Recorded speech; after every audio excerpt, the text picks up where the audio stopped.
میرا یہ قدم تمام اولیاء کرام کی گردن پر ہے۔ ایک مرتبہ محلہ حلبہ میں اپنے مہمان خانے میں وعظ فرماتے ہوئے حضور سیدنا غوث اعظم پر اچانک حالت کشف طاری ہوئی۔ آپ رحمت اللہ علیہ نے فرمایا، میرا یہ قدم ہر ولی اللہ کی گردن پر ہے۔ یہ ارشاد سن کر تمام اولیاء اللہ نے اپنی گردنیں جھکا دیں۔ صلحائے امت نے اس کی توضیح فرمائی ہے کہ آپ رحمت اللہ علیہ کے عہد مبارک اور بعد میں قیامت تک آپ کی عطا کے بغیر ولی اللہ ولایت کے درجے پر فائز نہیں ہو سکتا۔ سلطان الہند حضرت خواجہ معین الدین چشتی المعروف خواجہ غریب نواز اس وقت خراسان کے پہاڑوں پر مجاہدات میں مشغول تھے۔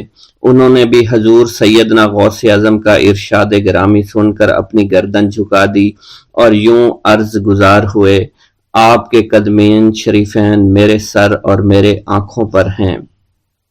حضور سیدنا غوث اعظم فرماتے ہیں کہ میں 10 برس کی عمر میں اپنے شہر کے مکتب میں حصول علم کے لیے جایا کرتا تھا۔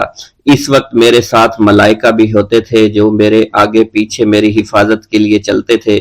جب میں مدرسہ پہنچتا تو یہ منادی کرتے تھے، اللہ کے ولی کے لیے جگہ خالی کر دو۔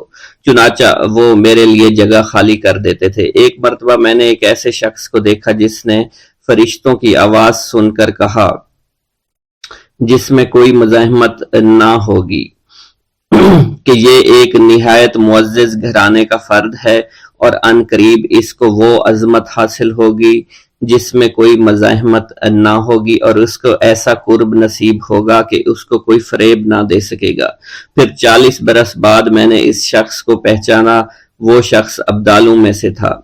حضرت شیخ ابو سعود احمد بن بکر حریمی سے مروی ہے کہ حضور سیدنا غوث اعظم نے فرمایا کہ میں 55 سال تک تنہا عراق کے بیابانوں میں پھرتا رہا۔ میں لوگوں کو نہ جانتا، لوگ مجھے نہ جانتے۔ اسی دوران میرے پاس رجال الغیب اور جنات تشریف لاتے جنہیں میں طریقت اور اصول کی تعلیم دیتا تھا۔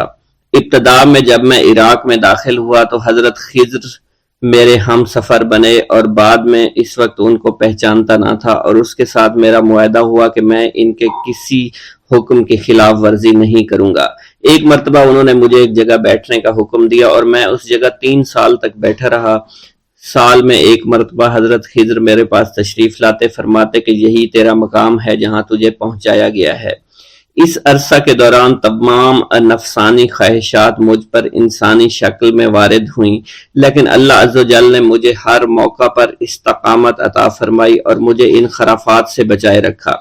ابتدا میں میرا نفس مجاہدہ کا کوئی طریقہ اختیار کرتا تو میں اس پر قائم ہو جاتا اور کسی چیز کو قبول نہ کرتا تھا۔ ایک طویل مدت تک اپنا گلا گھونٹتے ہوئے میں مدائن کے جنگلوں میں مجاہدات میں مشغول رہا۔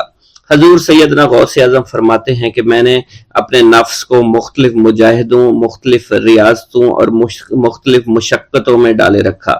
1 سال تک میں گری ہوئی چیزیں اٹھا کر کھاتا رہا، دوسرے سال پانی پر گزارا کیا اور تیسرے سال نہ میں نے کچھ کھایا، نہ پیا اور نہ ہی سویا۔ ایک مرتبہ شدید سردی کی وجہ سے میں ایوان کسریٰ کے کھنڈرات میں سویا تو رات بھر میں 40 مرتبہ طبیعت خراب ہوئی۔ حضور سیدنا غوث اعظم فرماتے ہیں، ہر سال ایک بزرگ آتے اور وہ مجھے جبہ دے کر چلے جاتے۔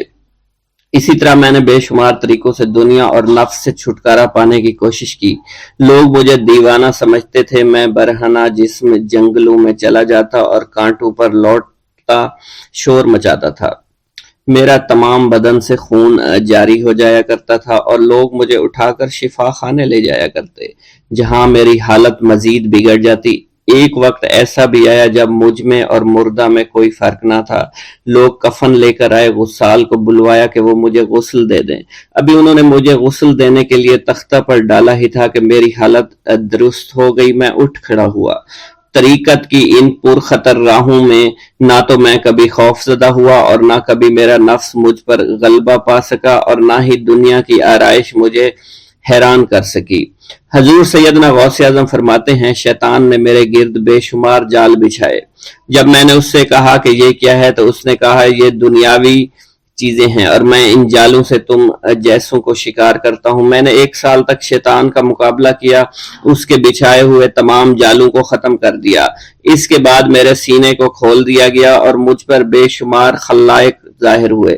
حضور سیدنا غوث اعظم فرماتے ہیں میں نے دریافت کیا کہ یہ علائق کیسے ہیں؟ جواب ملا کہ یہ خلق کے اسباب ہیں جو تم سے ملے ہوئے ہیں۔ میں سال بھر ان کی جانب متوجہ رہا یہاں تک کہ وہ مجھ سے جدا ہو گئے۔ جب مجھ پر میرا باطن ظاہر کیا گیا تو میں نے اپنے قلب کو بہت سے علائق سے ملوث پایا۔ میں نے دریافت کیا کہ یہ علائق کیا ہیں؟ جواب ملا یہ تمہارے ارادے، تمہارے اختیارات ہیں۔ چنانچہ 1 سال تک ان کی جانب متوجہ رہا کہ وہ مجھ سے دور ہو گئے۔ میرا قلب ان تمام غلاظتوں سے نجات پا گیا۔ پھر مجھ پر میرے نفس کو ظاہر کیا گیا، میں نے اس کا مشاہدہ کیا، مجھے معلوم ہوا اس کے ساتھ کچھ امراض اور بھی ہیں اور نفس کی خواہشات زندہ ہیں، نفس کا شیطان سرکش ہے۔ چنانچہ میں نے سال بھر پھر توجہ دلائی اور میرے نفس کے تمام امراض سرے سے ہی ختم ہو گئے اور اس کے شیطان نے کلمہ پڑھ لیا اور پھر میرے تمام امور اللہ کے لیے ہو گئے اور میں اپنی ہستی سے باہر نکل آیا۔ حضور سیدنا غوث اعظم فرماتے ہیں پھر میں توکل کے دروازے پر آیا تاکہ میرا مقصد پورا ہو، لیکن جب میں نے توکل کے دروازے پر پہنچا تو بے شمار لوگ موجود تھے۔ میں اس ہجوم کو چیرتا ہوا آگے بڑھا اور شکر کے دروازے پر پہنچ گیا، یہاں پر بھی لوگوں کا جمع غفیر موجود تھا، اس سے بھی چیرتا ہوا آگے بڑھا اور مشاہدہ کے دروازے پر پہنچ گیا اور یہاں پر موجود ہجوم کو چیرتا ہوا اندر داخل ہوا، حتیٰ کہ سب سے آخر میں مجھے فقر کے دروازے پر لایا گیا۔ فقر کا دروازہ خالی تھا۔ جب اس دروازہ میں میں داخل ہوا تو دیکھا جن جن چیزوں کو میں نے ترک کیا تھا وہ سب یہاں موجود تھیں۔ یہاں مجھے ایک بہت بڑے روحانی خزانے کی فتوحات سے نوازا گیا اور میرے لیے تمام دنیا کے خزانے کھول دیے گئے۔ مجھے روحانی عزت، دائمی فنا اور خالص آزادی عطا فرمائی گئی۔ میری تمام چیزیں جو میری ہستی اور میری صفات سب معدوم ہو گئیں اور میری ہستی کی جگہ کسی اور نے لے لی۔ حضرت شیخ ابو سعید مخزومی نے حضور سیدنا غوث اعظم کو خرقہ خلافت سے نوازا اور فرمایا اے عبد القادر، یہ وہ خرقہ ہے جو حضور نبی کریم صلی اللہ علیہ وسلم نے حضرت سیدنا علی المرتضیٰ کو عطا فرمایا، اور حضرت سیدنا علی المرتضیٰ نے یہ خرقہ حضرت خواجہ حسن بصری کو عطا فرمایا تھا، جس سے ہوتا ہوا یہ خرقہ مجھ تک پہنچا، اور یہ تمہاری امانت تھی جو میں نے تم تک آج پہنچا دی ہے۔ حضور سیدنا غوث اعظم نے جب خرقہ مبارک کو زیب تن کیا تو آپ پر بے شمار انوار و تجلیات کی بارش ہونا شروع ہو گئی۔ حضور سیدنا غوث اعظم نے حضرت شیخ ابو سعید مخزومی کے مدرسہ میں تدریسی فرائض سر انجام دینا شروع کر دیے۔ آپ کے لیے فی الحال تدریسی مصروفیات کے علاوہ کوئی کام نہ تھا۔ آپ کی شبانہ روز کی محنت سے آپ کے نام کا شہرہ کچھ ہی دنوں میں سارے بغداد میں پھیل گیا۔ طلبہ دور دراز کے علاقوں سے علم کے حصول کے لیے آنے لگے۔ طلبہ کی تعداد جب مزید بڑھنا شروع ہو گئی تو ارد گرد کے کئی مکانات کو خرید کر مدرسہ میں داخل کر لیا گیا۔ کتب سیر میں منقول ہے کہ 528 ہجری میں آپ مدرسہ نظامیہ کی وسیع عمارت تعمیر فرما چکے تھے۔ اس مدرسہ کی تعمیر میں آپ نے بحیثیت مزدور بھی حصہ لیا تھا۔ حضرت شیخ ابو الخشاب سے مروی ہے کہ میں جوانی میں جب علم نحو پڑھ رہا تھا تو لوگوں نے مجھے حضور سیدنا غوث اعظم کے پاس جانے کا مشورہ دیا، اور اس کی وجہ سے مجھے بھی اشتیاق ہوا کہ میں آپ کا واز سنوں۔ ایک مرتبہ کچھ لوگوں کے ہمراہ آپ کی مجلس میں دوستوں کے ہمراہ حاضر ہوا۔ آپ نے میری جانب توجہ کرتے ہوئے فرمایا ہماری صحبت اختیار کر لو۔ چنانچہ میں نے آپ کے فرمان کے مطابق آپ کی صحبت کو اختیار کر لیا۔ آپ نے مجھے علم نحو کے علاوہ علوم عقلیہ اور تقلد حاصل کیے جس سے مجھے کوئی واقفیت پہلے نہیں تھی۔ 1 سال کے عرصہ میں آپ کی نظر کرم سے میں نے وہ علوم حاصل کر لیے جو گزشتہ اتنی عمر گزارنے کے باوجود بھی مجھے حاصل نہیں ہوئے تھے۔ منقول ہے حضرت شیخ بقا بن بطو، شیخ علی بن ہیتی اور شیخ کیلوی جب حضور سیدنا غوث اعظم کے مدرسہ میں آتے تو جھاڑو دیا کرتے تھے اور چھڑکاؤ کرتے تھے، لیکن آپ کی اجازت کے بغیر کبھی اندر داخل نہ ہوتے تھے۔ اجازت ملنے کے بعد آپ حضرات اندر داخل ہوتے اور اجازت ملنے پر ہی بیٹھتے تھے۔ آپ سے امان طلب کرتے اور امان مل جانے کے بعد مؤدب ہو کر بیٹھ جاتے۔ جس وقت آپ کہیں جانے کا ارادہ کرتے تو یہ حضرات سواری کے ہمراہ چلتے۔ آپ انہیں اس فعل سے منع فرمایا کرتے تھے اور کہتے تھے کہ ہمیں آپ کے ذریعے قرب الہی حاصل ہوا ہے۔ حضرت شیخ محمد قائل الادنیٰ سے مروی ہے کہ ایک مرتبہ حضور سیدنا غوث اعظم سے دریافت کیا گیا کہ آپ کی بزرگی اور عظمت کا راز کیا ہے؟ آپ نے فرمایا کہ میں کبھی جھوٹ نہیں بولتا اور کبھی کسی سے کذب بیانی نہیں کرتا۔ ناظرین کرام، ایک دفعہ حضرت لال شہباز قلندر رحمۃ اللہ علیہ کہیں تشریف لے کے جا رہے تھے کہ اچانک آپ کو راستے میں ایک بندر والا مداری دکھائی دیا جو کہ کھیل تماشے دکھا رہا تھا۔ حضرت لال شہباز قلندر رحمۃ اللہ علیہ اس کے قریب گئے اور اس سے پوچھا تم کون ہو؟ کہنے لگا میں قلندر ہوں۔ اس دور میں تماشا دکھانے والے کو قلندر کہا جاتا تھا۔ اس نے آپ سے بے ساختہ کہہ دیا کہ آپ کون ہیں؟ تو آپ نے بھی مسکرا کر کہا کہ میں بھی قلندر ہوں۔ حضرت لال شہباز قلندر رحمۃ اللہ علیہ مسکرا دیے۔ وہ مداری والا آپ کو مسکراتا دیکھ کر بڑا حیران ہوا کہ آپ اس کی بات سن کر کیوں مسکرائے ہیں۔ وہ آپ سے پوچھ بیٹھا آپ کون ہیں؟ تو سرکار حضرت لال شہباز قلندر نے فرمایا کہ میں بھی قلندر ہوں۔ وہ مداری کا تماشا دکھانے والا حیران ہوا اور کہنے لگا آپ کے پاس نہ ریچھ ہے، نہ بندر ہے، نہ ڈگڈگی ہے، آپ کیسے تماشا دکھاتے ہیں؟ لال شہباز قلندر نے فرمایا پہلے تم تماشا دکھاؤ، اس کے بعد ہم تماشا دکھائیں گے۔ آپ کا یہ فرمان سن کر ریچھ والے نے ڈگڈگی اٹھائی اور بجانے لگا۔ اس کی ڈگڈگی کی آواز سن کر بندریا یا اس کا ریچھ ناچنے لگا۔ اس نے کہا کہ اب آپ دکھائیے کہ ہم بھی تو دیکھیں آپ کون سا تماشا دکھانے لگے ہیں۔ حضرت لال شہباز قلندر اس کی بات سن کر دو درختوں کی ٹہنی پر کھڑے ہو گئے۔ اس سے کہا نیچے سے گزر جاؤ، مگر یاد رکھنا آگے جا کر واپس مت پلٹنا۔ جب وہ تماشا دکھانے والا مداری آپ کے نیچے سے گزرا تو نظارہ بدل چکا تھا۔ وہ نہ سورج سامنے تھا، نہ دھوپ، نہ گرد و غبار، بلکہ سامنے بہت خوبصورت نظارے تھے، بہت خوبصورت پہاڑ تھے، بہت خوبصورت وادیاں تھی، سرسبز اور شاداب وادیاں۔ موسم نہ گرم زیادہ تھا نہ ٹھنڈا زیادہ تھا۔ وہ تماشا دکھانے والا اسی سوچ میں تھا۔ اس نے سامنے دیکھا کہ ایک بہت بڑا لشکر گھوڑوں پر سوار اس کی طرف آ رہا ہے۔ اس نے لشکر کو دیکھ کر سوچا کہ آج تو جان چلی گئی۔ بہرحال لشکر اس کے پاس پہنچا، اس میں سے سپہ سالار باہر آیا۔ تماشا دکھانے والا شخص کہتا ہے کہ بادشاہ سلامت، آپ کہاں غائب ہو گئے تھے؟ ہم آپ کو کب سے ڈھونڈ رہے ہیں۔ آپ کی سلطنت آپ کا انتظار کر رہی ہے۔ سلطنت کے لوگ آپ کے انتظار میں ہیں اور ملکہ کا رو رو کر برا حال ہو چکا ہے۔ آپ ہمارے ساتھ چلیے۔ اب وہ تماشا دکھانے والا آدمی گھوڑے پر سوار ہو کر ان کے ساتھ چل دیا۔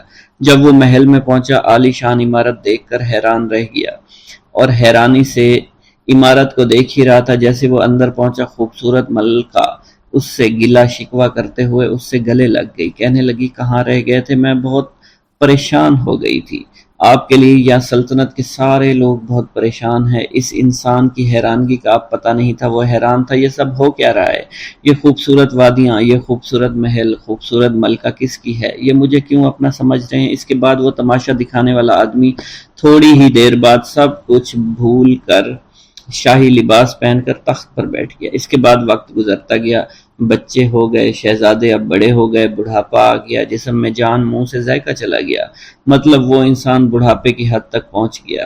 ایک دن وہی شخص اپنی سلطنت میں دریا کے کنارے بیٹھا سوچ رہا تھا کہ میرے ساتھ کیا ہوا تھا۔ اسی جستجو میں وہ شخص وہاں پہنچا جہاں کے درخت یا اس کی ٹہنی کے پاس سے وہ گزرا تھا۔ اس نے دیکھا کہ وہ درخت آج بھی وہاں موجود ہے۔ اس کو خیال آیا چلو دیکھتے ہیں اس کے باہر کیا ہے اور میرے ساتھ آخر ہوا کیا تھا۔ وہ انسان ان درختوں کے نیچے سے جیسے ہی گزرا، وہ سارے کا سارا ماحول پھر سے بدل گیا۔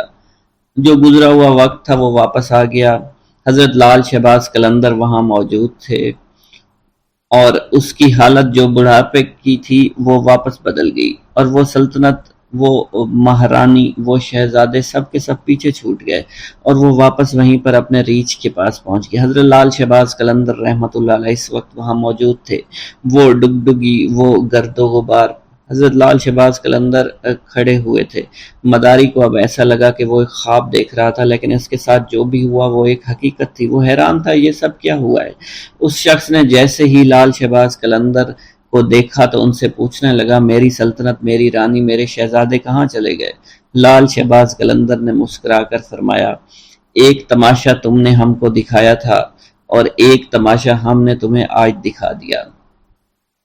واللہ عالم۔ ایک دفعہ سیون شریف میں قحط پڑ گیا، تمام نہریں سوکھ گئیں، کنویں سوکھ گئے، کھانے پینے کی چیزیں ختم ہو گئیں، لوگ بے حد پریشان ہو گئے، کسی کے زندہ بچنے کی امید نہیں تھی۔ اس مصیبت سے تنگ آ کر لوگ اکٹھے ہوئے، آپ کی خدمت میں حاضر ہوئے اور اللہ تعالیٰ کے حضور دعا کرنے کی درخواست کرنے لگے۔ آپ رحمۃ اللہ علیہ نے لوگوں سے فرمایا، تم سب لوگ اپنے گناہ کی معافی مانگو، میرے پیچھے کھڑے ہو جاؤ۔ تمام لوگ آپ کے پیچھے کھڑے ہو گئے۔ آپ نے اللہ کے حضور عاجزی، انکساری کے ساتھ دعا فرمائی۔ ابھی آپ دعا مانگ کر اپنے حجرے میں داخل نہیں ہوئے تھے، اللہ تعالیٰ نے ان کی دعا سن لی اور باران رحمت برسنے لگی۔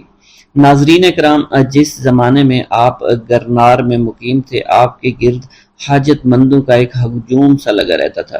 یہ زمانے بھر کے ستائے ہوئے بیمار لوگ تھے جنہیں حضرت لال شہباز قلندر رحمۃ اللہ علیہ کے تسکین آمیز کلمات جینے کا حوصلہ دیا کرتے تھے۔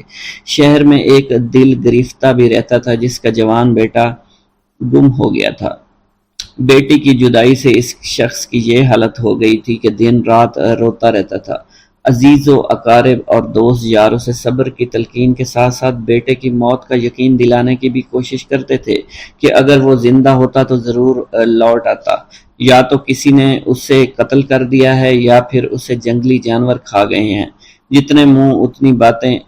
غمزدہ باپ بیٹے کی زندگی سے مایوس ہو چکا تھا، مگر پھر بھی کبھی کبھی اس کے دل میں امید کی ایک لہر اٹھا کرتی تھی، اور وہ اپنی بیوی سے کہتا تھا کہ میرا بیٹا ابھی زندہ ہے، تو دیکھنا ایک دن وہ ضرور آئے گا اور وہ زندہ درگور باپ کے سینے پر سر رکھ دے گا اور ہمارے تاریک مکانوں میں خوشیوں کے چراغ جل اٹھیں گے۔ اب وہ خاتون کیا جواب دیتی؟ اس کی حالت اس کے شوہر سے بھی بدتر تھی، بس خاموش نظروں سے اپنے شریک حیات کی طرف دیکھتی رہتی، آنسو بہانے لگتی اور ہمیشہ روتی رہتی تھی۔ ایک دن دوست کے کہنے پر یہ شخص حضرت لال شہباز قلندر رحمۃ اللہ علیہ کی خدمت میں حاضر ہوا اور سارا قصہ بیان کیا۔ آپ رحمۃ اللہ علیہ نے فرمایا کہ تیرے دل کی گواہی سچی ہے، تیرا بیٹا زندہ ہے۔ آپ نے فرمایا اس کو جا کر لانا پڑے گا۔ اگلے دن آپ غمزدہ باپ کے ساتھ سفر پر روانہ ہوئے۔ طویل سفر کے بعد ایک جنگل میں پہنچے، ایک جھونپڑی دیکھی۔ لال شہباز قلندر آدمی کو باہر کھڑا کر کے خود جھونپڑی میں داخل ہو گئے۔ کچھ درویش بیٹھے تھے۔ آپ نے ایک نوجوان درویش کو مخاطب کرتے ہوئے کہا، تم خود کتنے سکون سے بیٹھے ہوئے ہو اور آپ کے والدین آپ کے فراق میں مرے جا رہے ہیں۔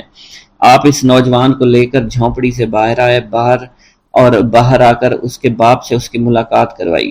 والدین بہت خوش ہوئے۔ ماں باپ کی اجازت سے وہ نوجوان حضرت لال شہباز قلندر کی خدمت میں مشغول ہو گیا اور ایک دن ولایت پر فائز ہو گیا۔ ناظرین کرام، جب آپ سیون شریف میں تشریف لائے تو آپ کے گلے میں مستقل طور پر پتھر کا ایک وزنی گلوبند پڑا رہتا تھا۔ ایک چھوٹے چھوٹے خوبصورت تراشے ہوئے قیمتی پتھر لگے۔ آپ کی ایک خاص عادت یہ بھی تھی کہ آپ راستہ چلتے وقت ہمیشہ اپنے سر کو جھکائے ہوئے رکھتے تھے۔ کسی مجلس میں تشریف فرما ہوتے تو گردن خم کیے رہتے تھے۔ روایتوں میں یہ بھی آتا ہے کانوگن نامی محلے کے قریب ایک گلی میں اکثر دین کی تبلیغ کے لیے آپ بیٹھا کرتے تھے۔ اسی محلے میں ایک مشہور ہندو خاندان تھا جن کی عورتیں پردے کی سخت پابندی کیا کرتی تھی، مگر اس خاندان کے ہاں آپ کی بے حد مقبولیت تھی اور آپ کی عقیدت مندی تھی۔ آپ جس بھی گلی میں آ کر بیٹھتے تو ایک عورت اپنے بال کھول کر کھڑکی میں کھڑی ہو جاتی اور گھنٹوں آپ کو دیکھتی رہتی، اسلام کی تبلیغ کی باتیں سنتی رہتی تھی۔ اس عورت کی دلی خواہش تھی کہ کسی طرح حضرت لال شہباز قلندر رحمۃ اللہ علیہ کے چہرے مبارک کا دیدار کر لے، مگر چونکہ آپ ہمیشہ اپنے سر کو جھکا کر بیٹھے رہتے تھے، اس لیے وہ عورت آپ کے چہرے مبارک کا دیدار کرنے میں کامیاب نہیں ہو سکی۔ ایک دن اس ہندو عورت نے وحشت کے عالم میں بالکنی سے نیچے ایک چھلانگ لگا دی۔ لال شہباز قلندر کے قدموں میں گری اونچائی سے گرنے کے سبب وہ ہندو عورت شدید زخمی ہو گئی تھی، پس اس نے اسی وقت ایک نظر آپ کے چہرہ مبارک پر ڈالی اور فوت ہو گئی۔ جب محلے والوں نے دیکھا تو ایک ہنگامہ کھڑا ہو گیا۔ اس کے بعد مرنے والی عورت کے رشتہ دار اسے اٹھانے کے لیے آئے اور آپ سے کہا کہ اجازت دیجیے اس بد نصیب عورت کو لے جائیں اور آخری رسومات ادا کریں۔ خاندان کے لوگوں نے آپ سے اجازت یوں چاہی تھی کیونکہ عورت کے مرنے کے بعد بے پردگی کے خیال سے لال شہباز قلندر رحمۃ اللہ علیہ نے اپنی چادر اس کے جسم پر ڈال دی تھی۔ اب یہ بات پہلے سے ہی اس ہندو خاندان میں مشہور ہو چکی تھی اور آپ کا چہرہ مبارک وہ خاتون دیکھنا چاہتی تھی، اور یہ خبر جنگل میں آگ کی طرح پھیلی ہوئی تھی۔ جب لوگوں نے آپ سے پوچھا تو آپ نے بے ساختہ فرمایا کہ مجھ سے کیا چاہتے ہو، یہ تمہاری امانت ہے، جہاں چاہو اسے لے جاؤ۔ اب رشتہ داروں نے زمین سے لاش کو اٹھانے کی کوشش کی، مگر وہ لاش ان لوگوں سے اٹھ نہیں سکی۔ لاش بے حد وزنی تھی، جس کے بعد 15 سے 20 افراد نے لاش کو اٹھانے کے لیے زور لگانا شروع کر دیا، مگر لاش تو زمین سے جیسے چپک گئی تھی۔ حضرت لال شہباز قلندر نے جب ان لوگوں کی پریشانی دیکھی تو لاش کے پاس آ کر فرمایا، اگر تم شہر کے تمام لوگوں کو بھی جمع کر کے لے آؤ تب بھی یہ لاش نہیں اٹھ پائے گی۔ اس عورت کے رشتہ داروں نے یہ سنا تو دنگ رہ گئے۔ پھر ان میں سے ایک نے پوچھا، آخر اس عورت سے کیا گناہ سرزد ہو گیا، اسے حضور معاف فرما دیں تاکہ اسے یہاں سے لے جا سکیں۔ آپ نے جلال کے عالم میں فرمایا، بات ثواب اور گناہ کی نہیں ہے، بات صرف اتنی ہے کہ عورت کے جسم میں جلنا نہیں ہے، یعنی تم لوگ اس کے جسم کو جلا نہیں سکتے۔ ایک نہایت عجیب اور غریب صورتحال پیدا ہو گئی تھی۔ پوچھا، پھر ہم کیا کریں؟ جس پر حضرت لال شہباز قلندر نے سکوت آمیز لہجے میں فرمایا، وعدہ کرو تم سب اسے دفن کرو گے تو یہ لاش اٹھ جائے گی۔ ہندوؤں نے وعدہ کیا، جس کے بعد اس عورت کی ارتھی اٹھنے کی بجائے جنازہ اٹھا۔ اس عورت کو مسلمان طریقے سے دفن کیا گیا۔ اس عورت کی قبر سیون شریف میں آج بھی موجود ہے، جسے ہندو مہذب دنیا کے لوگ دور دور سے دیکھنے آتے ہیں۔ آج بھی سیون میں آتے ہیں اور اس کے موقع پر جو مہندی اٹھتی ہے اس عورت کی قبر سے اٹھائی جاتی ہے اور مختلف علاقوں سے گزرتی ہوئی حضرت لال شہباز قلندر رحمۃ اللہ علیہ کی درگاہ پر آتی ہے۔ حضرت لال شہباز قلندر کے نام سے دولت پانے والی بزرگ ہستی کا نام ان کے والد ماجد نے سید عثمان رکھا تھا، مگر بعد میں انہوں نے لال شہباز قلندر رحمۃ اللہ علیہ کے نام سے اس دنیا میں شہرت پائی۔ آپ کی ولادت آذربائیجان کے گاؤں عمر بند میں ہوئی۔ آپ کا سلسلہ نسب حضرت امام جعفر صادق رضی اللہ تعالی عنہ سے جا ملتا ہے۔ جس طرح ہندوستان میں حضرت خواجہ غریب نواز معین الدین چشتی اجمیری رحمۃ اللہ علیہ کی وجہ سے اجمیر کو خاص شناخت حاصل ہوئے، اسی طرح سندھ میں سیون شریف کو حضرت لال شہباز قلندر رحمۃ اللہ علیہ کی وجہ سے غیر معمولی عظمت حاصل ہے۔ سلسلہ رشد و ہدایت۔ لب جوہر سے نکلنے لگے نغمات درود، آئینہ تجھ کو جو دیکھے تو ثناخواں ہو جائے۔ حضرت لال شہباز قلندر نے سندھ میں آ کر یہاں کے عوام کی روحانی اور اخلاقی اصلاح کی، اصلاحی تبلیغی مشاغل جاری کیے، لیکن تاریخ پر تاریکی کے گہرے پردے پڑنے ہونے کی وجہ سے اس تفصیل سے آگاہ نہیں کیا گیا۔ آپ کا ایک کارنامہ تو یہ تھا کہ آپ کی آمد سے فاحشہ عورتوں نے فحاشی سے توبہ کر لی اور آپ نے اپنے معتقدوں کو سیون کو آباد کرنے اور یہاں کاشتکاری کرنے کا حکم دیا، جس سے یہ اندازہ ہوتا ہے کہ آپ کی تعلیمات میں محنت اور کسب حلال کا عنصر تھا۔ آپ نے تارک دنیا ہونے کی بجائے اپنی قوت بازو سے محنت کر کے روزی کمانے کو ترجیح دی۔ حضرت لال شہباز قلندر نے نہ صرف عوام کی روحانی اصلاح کے لیے کوشش کی بلکہ عوام کی اقتصادی اصلاح پر بھی بھرپور توجہ دی۔ آپ کا تبلیغی و اصلاحی کام صرف سیون تک ہی محدود نہیں تھا بلکہ آپ میں جگہ جگہ گھومے۔ حضرت لال شہباز قلندر حضرت بہاؤالدین زکریا ملتانی، حضرت بابا فرید الدین مسعود گن شکر اور حضرت سید جلال الدین سرخ بخاری سندھ میں بہت گھومے پھرے، لوگوں کو دین اسلام کی تعلیمات سے آگاہ کیا۔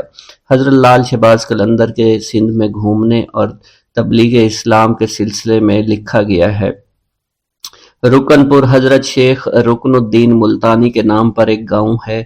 یہاں سومرو ذات کے ایک شیخ ریحان رہتے تھے۔ شیخ رکن الدین ان کی زیارت کے لیے یہاں تشریف لائے اور اسی نسبت سے اسے رکن پور کہا جانے لگا۔ شیخ ریحان کا اصلی نام چنیسر تھا۔ کہا جاتا ہے اتفاق سے کسی وقت شیخ رکن الدین اور حضرت لال شہباز قلندر وہاں آ نکلے۔ آپ سے ملاقات کی، آپ کو شہد، روٹی اور دودھ کی فرمائش کی، جو آپ نے پوری کر دی۔ حضرت لال شہباز قلندر شیخ ریحان کے فرزند شیخ دودو کی شہادت کے بعد فاتحہ خوانی کے لیے بھی گئے تھے۔ اگر یہ دونوں روایتیں درست ہیں، لال شہباز قلندر شیخ ریحان سے ملے تھے اور گئے تھے، تو یہ صحیح نہیں کہ شیخ رکن الدین ملتانی کی بھی شیخ ریحان سے ملاقات ہوئی تھی، کیونکہ شیخ رکن الدین حضرت بہاؤالدین زکریا کے پوتے تھے اور حضرت لال شہباز قلندر کے بہت بعد پیدا ہوئے تھے۔ حضرت بہاؤالدین زکریا ملتانی اور آپ کی اولاد کا سندھ میں جانا تو ثابت ہے، کیونکہ سندھ میں آپ کے بہت سے مرید تھے۔ ہو سکتا ہے کہ حضرت شیخ رکن الدین ملتانی شیخ ریحان کے بہت بعد آئے ہوں اور آپ کے آنے کی وجہ سے آپ کے مریدوں نے اس گاؤں کا نام رکن پور رکھ دیا ہو۔ اس سے معلوم ہوتا ہے کہ حضرت لال شہباز قلندر شیخ بہاؤالدین زکریا ملتانی اور حضرت شیخ صدر الدین عارف اس جگہ سے گزرے تھے جہاں شیخ پٹہ رہتے تھے۔ جب وہ گزر رہے تھے ان کو معلوم تھا یہاں کوئی اہل دل رہتا ہے۔ اس کے بعد وہ ان سے ملے۔ حضرت شیخ پٹہ صدق اور یقین سے حضرت شیخ بہاؤالدین زکریا کے مرید ہوئے۔ واضح ہوتا ہے کہ حضرت لال شہباز قلندر نے حضرت شیخ بہاؤالدین زکریا ملتانی اور ان کے فرزند شیخ صدر الدین عارف کے ساتھ سندھ کا تبلیغی دورہ کیا تھا۔ ایک عوامی روایت ہے کہ حضرت لال شہباز قلندر سیون سے لاہور بھی گئے تھے، وہاں سے ہنگلاج، پھر کراچی آ کر منگو پیر سے ملے۔ منگ پیر سے ملاقات کا ذکر تو صاحب تفتۃ الکرام نے بھی کیا ہے۔ یہ بھی روایت ہے لال شہباز قلندر نے قدیم پاٹ میں حاجی اسماعیل پنوہر سے بھی ملاقات کی۔ قدیم پاٹ کے کھنڈرات کے قریب حاجی اسماعیل پنوہر کا مزار آج بھی موجود ہے۔ حضرت لال شہباز قلندر کے بھائی یا پھر چچا زاد بھائی تھے۔ اس سے معلوم ہوتا ہے کہ میاں لال یا تو لال شہباز قلندر کے ساتھ سندھ میں آئے یا حضرت لال شہباز قلندر کے سندھ میں اقامت اختیار کرنے کے بعد سندھ میں آئے اور آپ کے ساتھ سندھ کی سیاحت بھی کی۔ یہ بھی ہو سکتا ہے حضرت لال شہباز قلندر نے تبلیغ کے لیے آپ کو ٹھٹھا میں رہنے کا حکم دیا ہو۔ حضرت لال شہباز قلندر سیاحت کے دوران رشد و ہدایت کے ساتھ خالق حقیقی کی عبادت بھی کرتے رہے۔ تفتۃ الکرام کی روایت سے معلوم ہوتا ہے لال شہباز قلندر کندری نہر پر اور گنچا ٹکر کے نزدیک چلہ کش ہوئے۔ سیر و سیاحت کے بعد حضرت لال شہباز قلندر آئے تو وہاں سے شر و فساد اور برائی کو جڑ سے اکھیڑ دیا۔ اس کے بعد آپ مستقل مشغول رہنے لگے تھے۔ صاحب قلندر نے لکھا ہے لال شہباز قلندر سیون میں تشریف فرما ہوئے اور فساد کو ختم کر کے یاد حق میں مشغول رہنے لگے۔ حضرت لال شہباز قلندر مذہبی علوم کے عالم تھے۔ فارسی عربی پر آپ کو دسترس حاصل تھی۔ حضرت لال شہباز قلندر کی علمی قابلیت کی وجہ سے بیشتر اہل علم حضرات آپ کی خدمت میں حاضر ہوتے اور دینی اور دنیاوی مسائل کے بارے میں استفادہ کرتے۔ آپ کے متعلق یہ بات بھی بہت مشہور ہے کہ آپ نے شیخ الاسلام حضرت بہاؤالدین زکریا ملتانی کے مدرسہ میں بہت خدمات سر انجام دی۔ مشہور انگریز مورخ برٹن لکھتا ہے 1852 میں برصغیر پاک و ہند کے مدارس میں جو کتب عام طور پر پڑھائی جاتی تھی وہ سب کی سب حضرت لال شہباز قلندر رحمت اللہ علیہ کی تصنیف کردہ تھی۔ حضرت لال شہباز قلندر صاحب کشف و کرامت تھے۔ آپ سے بے شمار کرامات کا ظہور ہوا۔ ہندو عورت کی عقیدت۔ حضرت لال شہباز قلندر کی کرامت مشہور ہے کہ سیون شریف میں قیام کے دوران آپ کے گلے میں ایک گلوبند رہتا تھا جو کہ پتھر کا بنا ہوا تھا۔ اس گلوبند کی وجہ سے آپ کی گردن ہمیشہ جھکی رہتی تھی۔ آپ اللہ عز و جل کی عبادت اور ریاضت میں مشغول رہنے لگے تھے۔ اسی حالت میں اکثر آپ محلہ نوگا کے نزدیک ایک گلی میں جا کر بیٹھ جایا کرتے تھے۔ کانوگا ہندوؤں کا ایک مشہور خاندان تھا۔ یہ لوگ پردہ کی سخت پابندی کیا کرتے تھے۔ ان کی عورتوں کو اگر کہیں جانا ہوتا تو وہ ڈولی میں بیٹھ کر جایا کرتی تھی۔ حضرت لال شہباز قلندر جب اس گلی میں آ کر بیٹھتے تو وہ اس محلے کی ایک عورت چھپ کر کھڑکی سے آپ کو دیکھا کرتی تھی۔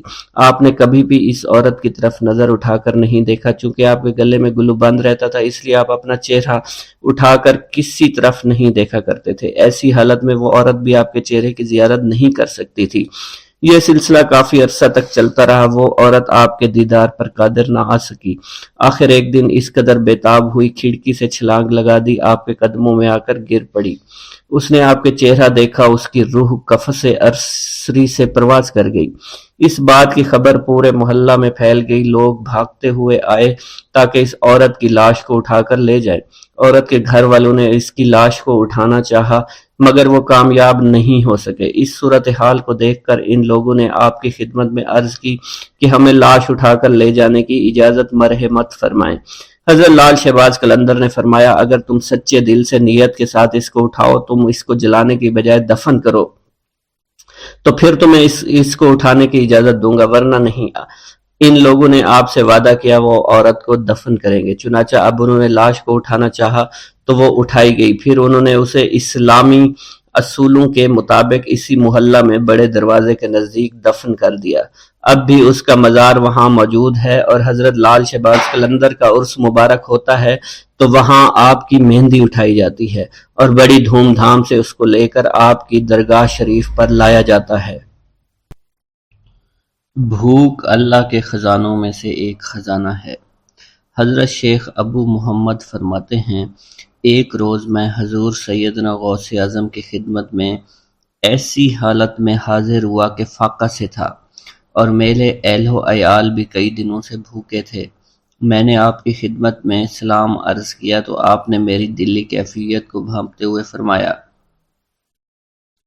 اے جونی، بھوک اللہ تعالیٰ کے خزانوں میں سے ایک خزانہ ہے، اور اللہ عز و جل جس کو دوست رکھتا ہے اس کو فاقہ کی نعمت عطا فرما دیا کرتا ہے۔